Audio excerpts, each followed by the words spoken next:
Memphis, Tennessee, August 16, 1977, 2:30 p.m.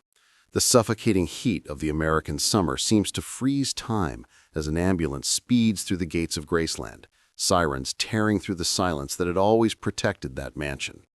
Inside the property, a man lies motionless on the bathroom floor, his face pale, his lips purple, his eyes closed forever, or perhaps just beginning to open to a new destiny no one could imagine. Paramedics work frantically, their hands trembling not only from medical protocol, but because they know who is before them. They know the whole world is about to stop. Lisa Marie, just 9 years old, watches from a distance, her childish eyes witnessing something no child should see, while her mother Priscilla runs through the halls screaming a name that would echo for decades in theories, suspicions, and a question that would never be silenced. Cameras already clustered outside, journalists already prepared the headlines, fans already started crying on the sidewalks, but inside that ambulance, now speeding toward the Baptist Memorial Hospital, something doesn't make sense. Something in the paramedics' eyes suggests this story is far from over, and the only certainty hanging in the thick air of that afternoon is that the world would never be the same. But did Elvis really leave that day? Or did he just begin to live the greatest performance of his life? You are about to discover a story that defies everything we have been told, a narrative that goes beyond music, beyond fame, beyond death itself, because sometimes the truth is stranger than any fiction, and sometimes endings are not what they seem. I am your narrator, and over the next few minutes, I will take you on a journey that questions the very nature of reality, identity, and what it truly means to disappear. Before we begin, I need to ask you something. If you believe some stories deserve to be told, if you feel that the truth, however disturbing, must be explored, then subscribe to this channel now, hit the notification bell, because what you are about to hear will change your perception of one of history's greatest icons, and you will want to follow every detail, every clue, every revelation yet to come. This is not just the story of one man, it is the story of all of us who wonder if it is possible to start over, if it is possible to leave everything behind, if it is possible to die to the world and finally live for oneself. And I guarantee you will never hear an Elvis song the same way again. Let's start by going back in time, long before that fateful August day, back to a place where it all began, where a poor boy from Mississippi carried dreams too big for that small town. Tupelo, Mississippi, 1935. The world was still recovering from the Great Depression. Entire families struggled to put food on the table, and in a humble two-room house, built by his own father with borrowed wood and unwavering faith, a boy was born who would change the history of music, but who would also carry an invisible weight from the first breath of life. Elvis Aaron Presley came into the world on January 8, but he didn't come alone. His twin brother, Jesse Garon, was born minutes earlier, but lifeless, without a cry, without the opportunity to breathe the air of this world. Gladys, his mother, held that lifeless baby to her chest, crying tears that would never completely dry, while Elvis, the survivor, cried in the next room, as if he already knew he would carry two souls in one body, two lives in one destiny. Vernon, his father, a simple, hard-working man, looked at the son who remained alive and felt a mixture of gratitude and fear. Fear of what destiny held for a child who started life by losing half of himself. Gladys became overprotective, almost suffocating. She never let Elvis out of sight, slept with him until adolescence, whispered in his ears that he was special, that he had to live for two, that Jesse was always by his side, invisible but present. Elvis grew up believing this, grew up feeling he wasn't alone even when he was, grew up with a spiritual connection few understood. And this sense of duality, of being one but representing two, would shape every decision he would make, every move on stage, every note he would sing. The family was poor, so poor that sometimes they spent days eating only beans and cornbread. Vernon was arrested for check forgery when Elvis was just 3 years old, desperately trying to feed his family. And those months without his father at home etched a silent promise into the boy's soul. One day, he would take his mother out of that poverty. One day, She would have everything she deserved. One day, the world would know the Presley name. But poverty did not kill his dreams. In fact, it fueled them.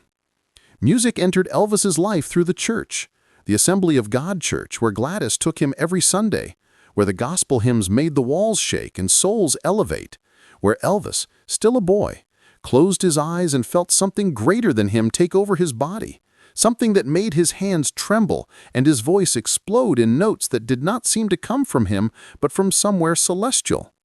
He also heard the blues on the streets of Tupelo, on the corners where black men sang about pain, about loss, about love and suffering.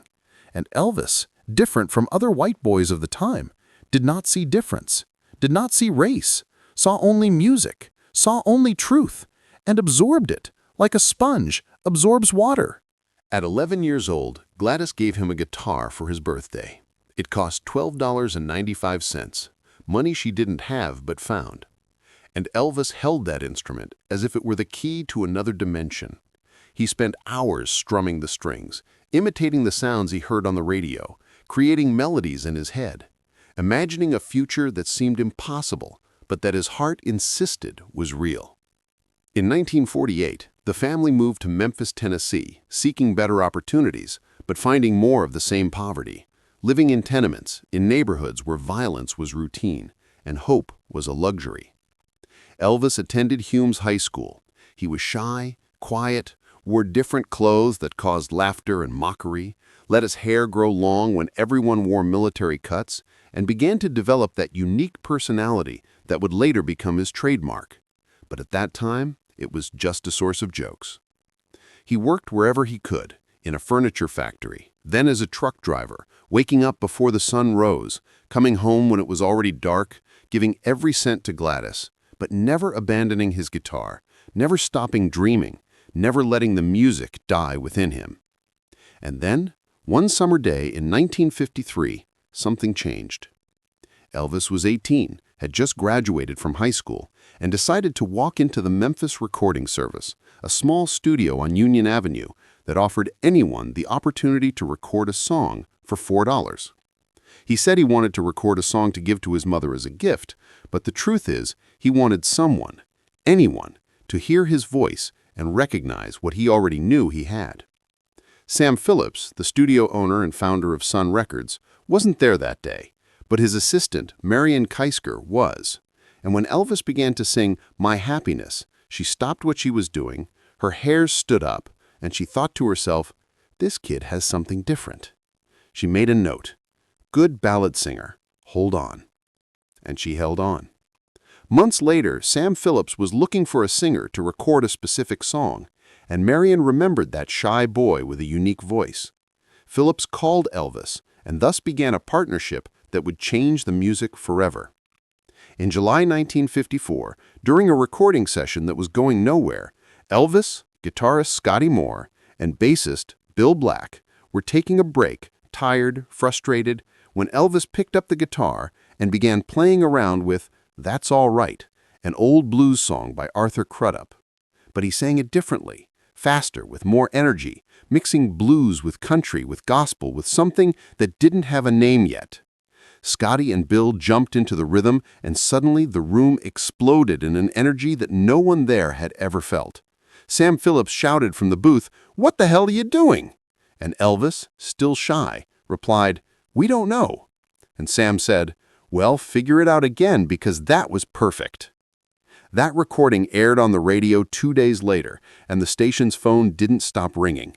People wanting to know who that singer was, what his race was, because that music sounded like nothing they had ever heard.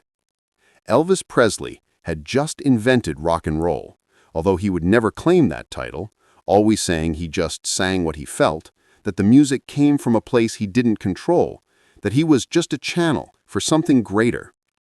The performances began, small shows in clubs, then in auditoriums, then on radio and television shows, and it was on stage that the world saw something it had never seen before. Elvis didn't just sing, he moved, his body reacting to the music instinctively, wildly, sensually, his hips gyrating in a way that made teenagers scream and adults be scandalized. The Ed Sullivan Show invited him, But with one condition. They could only film him from the waist up. Even so, 73% of the entire American population watched. 73% saw that boy from Mississippi and felt the world was changing, that a new era had begun. But as fame grew, something inside Elvis began to break.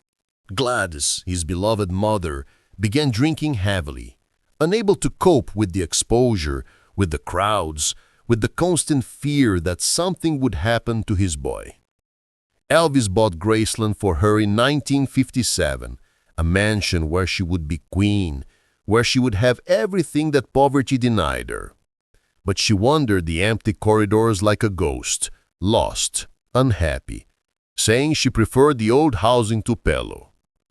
In 1958, Elvis was drafted into the army, served in Germany, was an exemplary soldier, but was away from home when he received the news that would shatter his soul. Gladys was sick, very sick. He got an emergency leave, rushed to the hospital, held her hand, implored her to stay. But on August 14, 1958, Gladys Love Presley passed away from heart attack at 46 years old. Elvis desmoronou, fell to his knees beside the coffin, screamed, "Mama, don't leave me." His cries could be heard outside the hospital. And something in him died that day too, something that would never be recovered.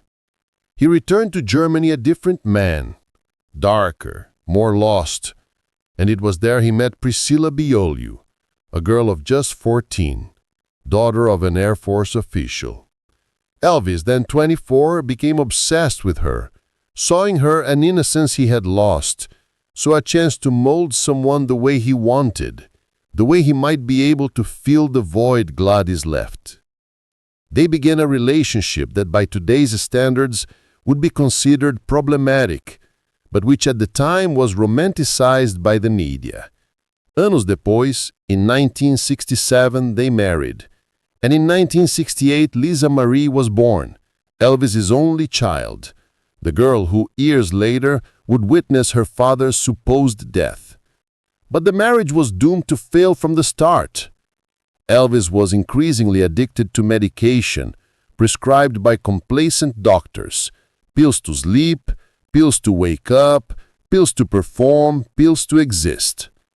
He performed shows in Las Vegas, a prisoner of a contract that kept him chained to that city of fake lights and empty dreams, doing the same songs every night, wearing the same white sequin jumpsuits, a king who had become a hostage in his own kingdom. Priscilla filed for divorce in 1972, taking Lisa Marie. And Elvis signed the papers with tears in his eyes, knowing he was losing the only family he had left. He gained weight, his health deteriorated, the shows became embarrassing. He forgot lyrics, stumbled on stage, and the media, which once adored him, now ridiculed him.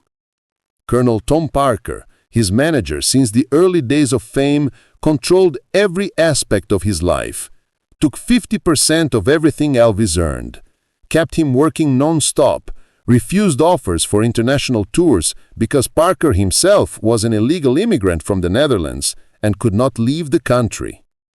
Elvis was trapped, financially, emotionally, spiritually. And it was in this context of despair, of a golden prison, of a life that was no longer life, that something began to be planned, something few knew, something that would change everything. And so we come to that day, August 16, 1977, the day the world stopped, the day the headlines screamed, "Elvis is dead," the day millions cried, but which some, from the very first moment, questioned. The death certificate was signed by Dr. Jerry Francisco, the medical examiner of Memphis, who declared the cause of death as cardiac arrhythmia, basically a heart attack, common in someone with Elvis's medical history. But what was not common was what happened in the hours that followed. The body was taken to the Baptist Memorial Hospital, but witnesses affirm he had already been declared dead in Graceland, so why the desperate rush to the hospital? At the hospital, Only a few people had access to the body, and here begins the first mystery. The body in the casket, during the public viewing at Graceland, looked different. Fans who walked past the casket noticed the nose was crooked, the eyebrows were at a strange angle, there was sweat on the forehead, something impossible for a corpse. An iconic photo shows the alleged body of Elvis in the casket, but facial analysis experts pointed out discrepancies. The shape of the face seemed too swollen, the proportions did not match perfectly. Some theorize it was a wax statue. Others say it was a substitute, someone who looked enough like him to go unnoticed in a quick funeral where thousands of fans passed by weeping without looking too closely. But why would anyone do this? Why fake the death of the biggest rock star? The theories begin here, and they are multiple, complex, intertwined. The first theory suggests Elvis was in real danger. He had testified against some members of the Mafia that were involved in a scheme of medical fraud, fake prescriptions, illegal drugs, and Elvis, in a rare moment of clarity, cooperated with the FBI. There are declassified documents that confirm that Elvis was an FBI informant, that he met with President Richard Nixon in 1970, where he asked to be a secret federal narcotics agent, something that seems absurd but is absolutely true. There are photos, there are records. If Elvis was giving information against the Mafia, his life was in real and immediate danger. Faking his death would be the only way to protect him, place him in a witness protection program adapted for someone of his level of fame. The second theory is more personal, more human. Elvis was exhausted, broken, trapped in a life that he no longer wanted to live. He had told close friends that he wished to disappear, start over, live a normal life away from the spotlight, away from the expectations, away from the constant pressure of being Elvis Presley. Joe Esposito, his best friend in security for decades, said in interviews years later that Elvis talked about going away, about leaving everything behind, but always laughing as if it were a joke. But was it? Larry Geller, his personal hairdresser and spiritual advisor, said that Elvis was deeply interested in mysticism and reincarnation, in transformation, that he believed he could die to the world and be born again in another form, another identity. Elvis was broke, believe it or not. Despite the millions he earned, Colonel Parker wasted or stole a large part. Elvis had immense debts. Graceland was mortgaged. He needed to continue performing just to pay the bills. Faking his death would cancel all debts, allow the estate to start from scratch, generate revenue through royalties and licensing without the need for him to be present or continue working until literally dying. And here is a disturbing fact. After his death, the Elvis Presley Enterprises became one of the most lucrative brands in the world, generating billions, much more than Elvis ever earned in life. Would this be the final plan? But the evidence, or supposed evidence, doesn't stop there. The name on Elvis's tomb at Graceland is spelled wrong. It says Aaron, but his birth certificate says Aaron with only one A, in honor of his twin brother Jesse Garon. Why would anyone misspell his own name on his tomb? Some say it was intentional, a clue, a code for those who know how to see. In the months after his death, there were countless sightings of Elvis, not by delusional fanatics, but by credible people, including police officers, who claimed to see him in airports, restaurants, gas stations.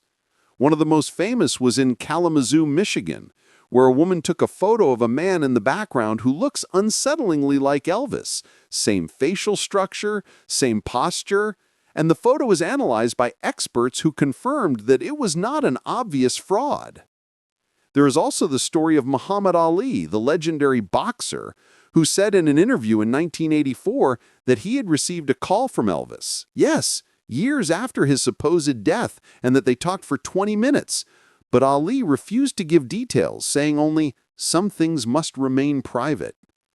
There are voice recordings that are supposedly Elvis calling his daughter, Lisa Marie, to old friends, always from payphones, always brief, always enigmatic. Lisa Marie incidentally said in several interviews that she felt her father's presence, that she had vivid dreams where he was alive, happy, at peace, but always asking her not to tell anyone. She said this with tears in her eyes, and the question remains, were they just the dreams of a traumatized daughter, or something more? And then there is the case of John Burroughs. This is one of the most intriguing mysteries. In 1977, soon after Elvis's death, a man using the name John Burroughs bought a plane ticket to Buenos Aires, Argentina. John Burroughs was one of Elvis's favorite pseudonyms. He used that name to book hotel rooms, to travel incognito. Why would someone use this specific name soon after Elvis's death? Private investigators tried to track this John Burroughs, but the trail goes cold in Buenos Aires, as if the person simply disappeared. Some theorize that Elvis went to Argentina, a country where he could live anonymously, learn Spanish, have a simple life on some ranch in the Pampas, play guitar for himself without any camera, without any fan, just being human. There are also reports of an elderly man in a small town in rural Argentina who sang perfectly in English, who had familiar mannerisms, who died in 2010, and whose funeral was strangely private, without photos, without public records. But let's go deeper, because the story gets even stranger when we examine the days immediately preceding his supposed death. Elvis was acting unusually, even for his standards. He called several friends he hadn't spoken to in years, saying goodbye in a way that seemed final, definitive, not like someone who was sick, but like someone who was about to go on a journey of no return.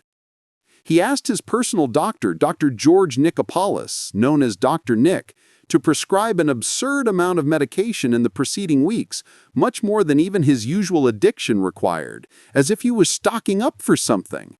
Some suggest these medications were used to create the appearance of an overdose or medical condition that would justify a sudden death. On the night of August 15th, the eve of his death, Elvis was supposedly playing racquetball with friends, full of energy, planning the next tour, not acting like someone who would die in a few hours. One of his bodyguards, Dick Grobe, said years later that that night, Elvis called him aside and said something he never forgot.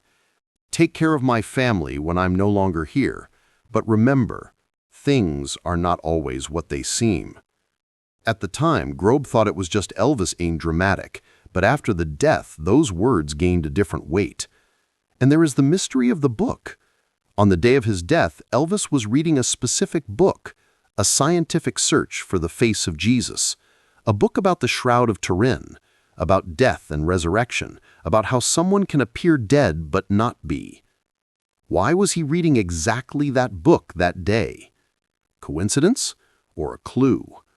The book was found in the bathroom where he supposedly died, open to a specific page that spoke about how the body of Christ disappeared, how no one found the body, how resurrection is a mystery that defies physical explanation. Gail Brewer Giorgio, an author who spent decades investigating the theory that Elvis is alive, discovered something even more disturbing. She found telephone records from Graceland that shows several calls were made from the property to unknown numbers in the hours after the death was announced, calls that lasted several minutes, too long to be just notifications, seeming more like conversations, planning. She also discovered that a small amount of money, about $100,000, disappeared from Elvis's personal account the week of his death, withdrawn in cash, without explanation.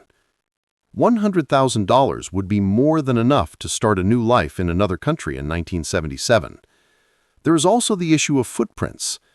At the crime scene, or rather the death scene at Graceland, private investigators noticed that there were unusual footprints on the upstairs carpet, footprints that went from Elvis's room to a side exit that was rarely used, footprints of boots of a different size than Elvis wore.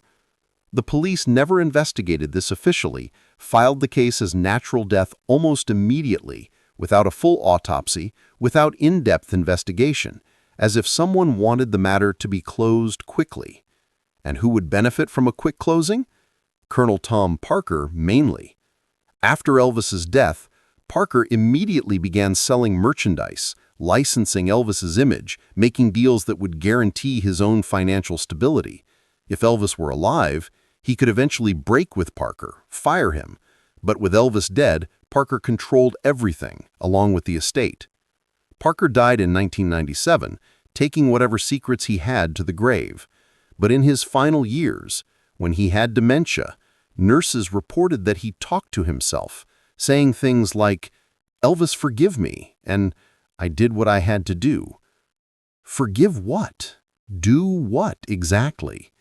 We will never know. But perhaps the most convincing, or most disturbing, depending on how you see it, evidence is Elvis's will. He updated his will just 3 days before he died, something unusual, adding specific clauses about how his property should be managed, but curiously leaving very little to people who were very close to him, as if he were cleaning up ties, preparing for a disappearance. And there is a specific clause that is rarely discussed. An amount of money was left in a secret fund that would only be released in specific circumstances determined by the executors, without specifying what those circumstances would be. This fund was never publicly accounted for, and when questioned about it, the estate executors refused to comment, citing confidentiality clauses. What could be so secret that even after decades it cannot be revealed? Was it money to keep Elvis somewhere? Was it payment for people who helped with the hoax? Or was it simply paranoia on our part, connecting dots that don't exist? But then, when we think we've heard everything, a new layer of mystery emerges. Something few know, something that involves technology, government, and secrets that go beyond a simple music star.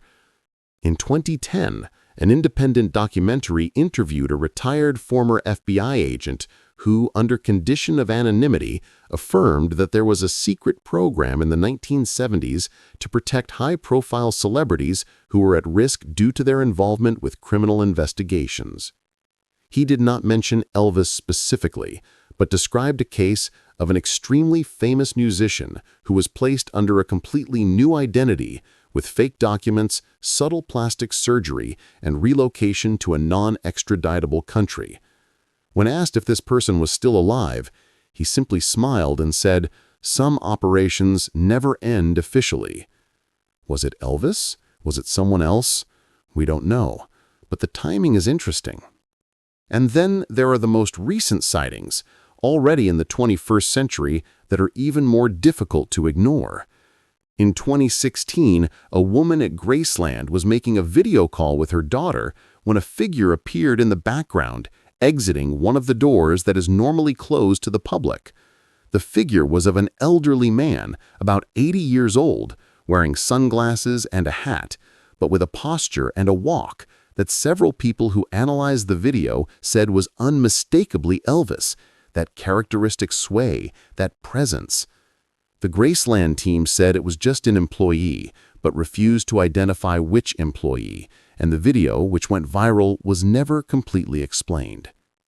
In 2019, a YouTube channel called The King Returns began posting videos of an elderly man playing guitar and singing Elvis songs, but with slightly different, more mature, more melancholic arrangements. The man never shows his face completely, always filmed from angles that obscure his characteristics.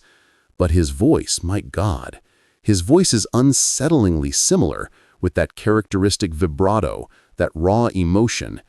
Experts in voice analysis made comparisons and were divided, some saying that it is definitely the same person aged, others saying that it is an extremely talented imitator.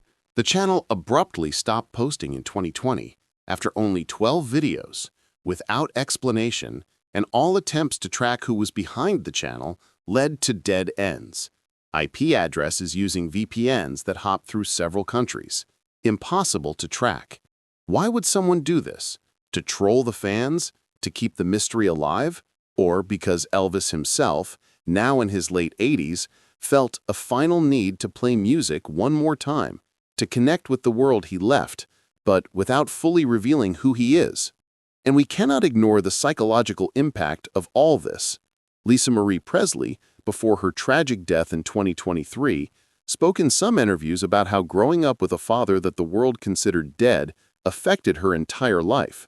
She said that she felt there were two fathers, the Elvis that the world loved and mythified, and the father that she remembered, human, flawed, loving, but absent. She never said directly that she believed that he was alive, but she also never said that she was sure that he was dead, always leaving this ambiguity, this half-open door. In a 2003 interview, when asked directly if she believed that her father could be alive somewhere, she paused for a long time, her eyes filled with tears, and she said something that sent chills down the spines of all who watched. "I would like to believe that death is not the end, that the people that we love find ways to continue, somehow, somewhere, and that maybe disappearance is sometimes the greatest form of love, protecting those that you love by letting them move on without you." Was this about Elvis? About her own journey with loss and grief? Or was it a veiled admission of something that she knew but could never say? Her son, Benjamin Keough, who tragically committed suicide in 2020, was the living image of young Elvis. Same eyes, same smile, same melancholic aura. And Lisa Marie said several times that looking at Benjamin was like seeing her father again, as if Jesse Garon, the twin who never breathed, had somehow reincarnated in her grandson, completing a cosmic cycle that began in 1935 in that small house in Tupelo. Her pain was palpable. She carried generations of trauma, of unasked-for fame, of secrets that weighed more than any person should carry. And when she died in 2023, many speculated that she took the final truth with her, that if Elvis was alive, she was one of the few who knew, and now that knowledge is buried with her at Graceland, next to the tomb that may or may not contain the remains of the most famous man in rock and roll. But what if we look at this from a completely different angle? What if Elvis did not fake his own death by choice, but was forced to? There is a lesser-known but equally fascinating theory that suggests that Elvis was a victim of a larger conspiracy, that he discovered something that he shouldn't have, something related to drug trafficking, to governmental corruption, or even to secret medical experiments. Remember, Elvis was an FBI informant. He had access to sensitive information. He was in circles where very dark things happened, away from the public eye. What if he saw something, recorded something, documented something that put his life at immediate risk? The FBI could have taken him out of the equation, not by killing him, but by faking his death and relocating him for his own protection, but also to keep him silenced. There are declassified documents, available now through the Freedom of Information Act, that show that the FBI was monitoring Elvis intensely in the 70s, not only for his connections with organized crime, but for reasons that remain redacted. Entire lines of text covered with black ink, secrets that even decades later cannot be revealed. What were they hiding? What did Elvis know? One of these documents, dated June 1977, just 2 months before his death, mentions a credible threat against Elvis. But the details are completely redacted, and when investigative journalists tried to obtain more information, they were informed that the material remains classified for national security issues. National security? For a rock singer? Unless he was more than just a singer. Unless he was involved in something much bigger than we know. And there is also the connection with drugs, not as a user, but as a witness. Elvis testified about Dr. George Nicopolis, his own doctor, who is being investigated for prescribing drugs illegally to several patients. Elvis cooperated with this investigation, provided evidence, but in doing this, he potentially exposed a much larger network of doctors, pharmacists, and distributors who were profiting from the opioid epidemic that was already beginning in the 70s. These people had a lot of money, a lot of power, and no scruples about eliminating witnesses. Faking Elvis's death could be a way to remove him as a witness without creating the scandal of a celebrity assassination, keeping him alive but out of reach, impossible to be found or called to testify again. And this theory gains even more traction when we examine what happened to other people in Elvis's orbit. several members of the so-called Memphis Mafia, Elvis's group of friends and security guards, died in questionable circumstances in the years following his death. Some from car accidents that seemed to have been forced, others from sudden heart attacks despite being young and healthy. Others simply disappeared without a trace. Was it a cleanup, elimination of witnesses, or just a series of tragic coincidences? When you start connecting these dots, a pattern emerges, a pattern of systematic silencing, of ensuring that certain stories are never told, certain truths are never revealed. And at the center of all this is Elvis, the king who never really reigned, the prisoner of his own fame, the man who only wanted to sing but ended up involved in something much darker and more dangerous than any person could imagine. But perhaps the most important question is not if Elvis is alive, but why so many of us want him to be. What does this say about us, about our relationship with fame, with death, with cultural icons? Elvis represented something to the generation that grew up with him. He was rebellion, sexuality, freedom. He broke racial barriers through music when America was still deeply segregated. He gave voice to feelings that people had but couldn't express. His death at 42 years old, overweight, addicted, alone in a bathroom, is a narrative too tragic, too humiliating for someone who shone so intensely. We want to believe that he is alive because we want to believe that greatness does not end so pathetically. We want to believe that he found peace, freedom, a second chance to be just human. It is the same reason why people believed for decades that Jim Morrison was alive, that Tupac is alive, that Michael Jackson faked his death. We cannot accept that our heroes are mortal, that they suffer, that they fail, that they die in mundane and inglorious ways.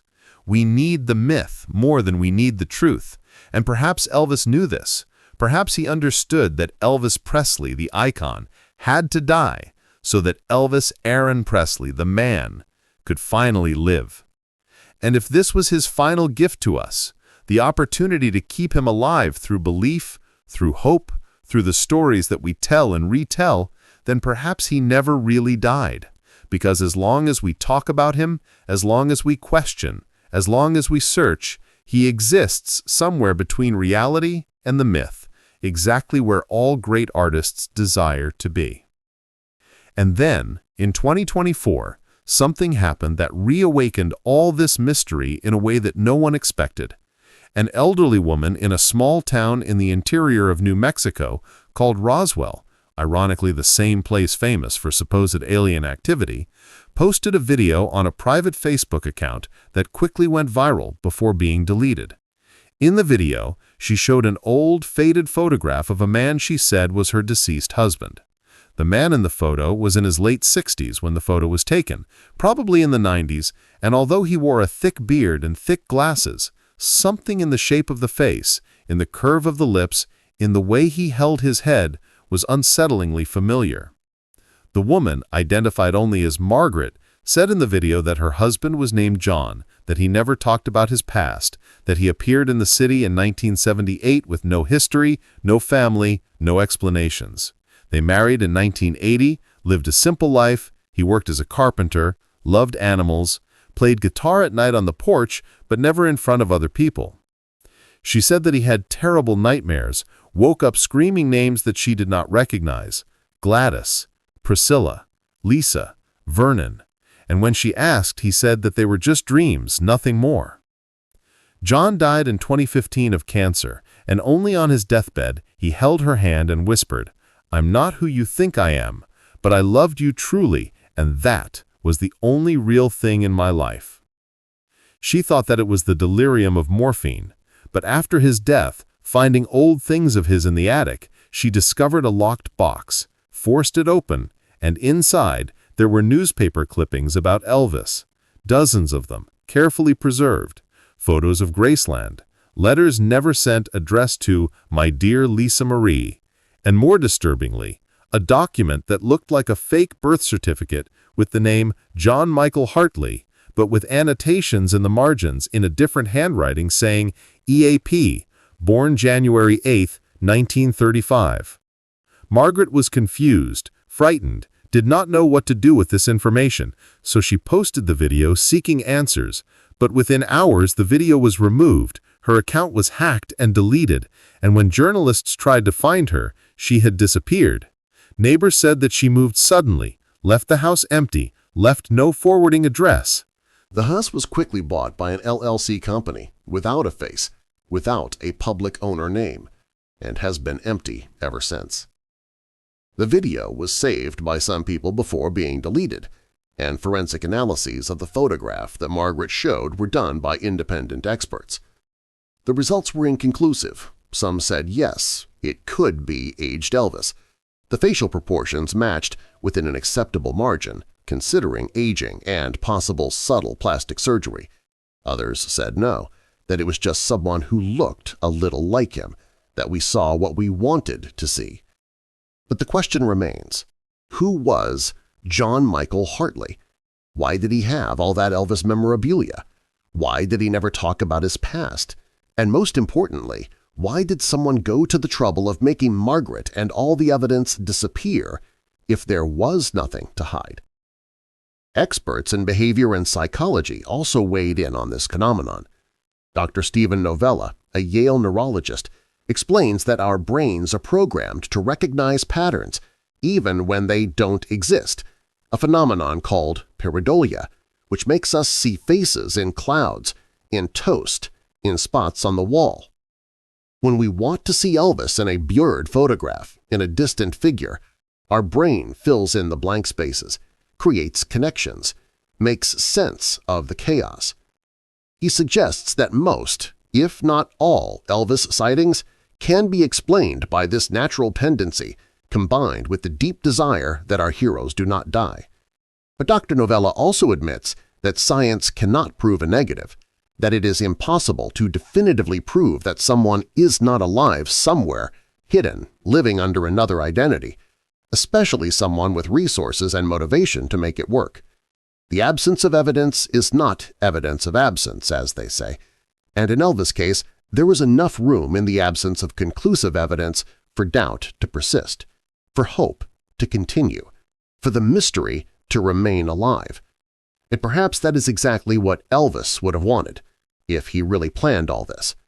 He understood better than anyone the power of mystery, of ambiguity, of leaving people wanting more. His best shows were those where he left the stage at the peak, leaving the audience screaming for more, never completely satiated.